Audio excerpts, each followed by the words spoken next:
worked in the voluntary sector for many years, currently as chair of St Leonard's Hospice in York. Tell me about the most impressive chair that you have ever come across and why they were so good. I'd moved to York in the mid-2000s and I went to work for a very small mental health charity back then that was supporting people with very serious mental illness. We don't talk about mental illness enough, or the mental health, mental illness.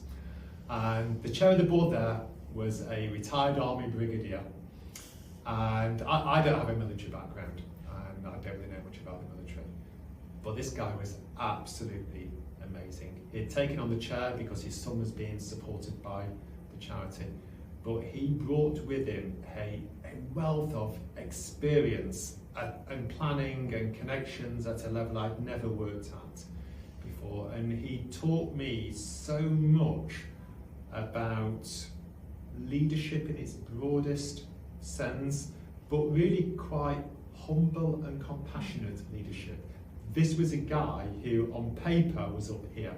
He'd got the titles, he'd got the honours, he'd got all these things, but he was just such a gentle, persuasive guy who could get things done.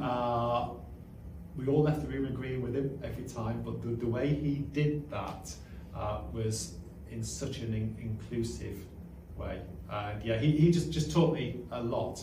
And a lot about managing my own frustrations and anxieties as well. I could get quite riled up about things. You were chief exec? I was chief exec at the time, yeah.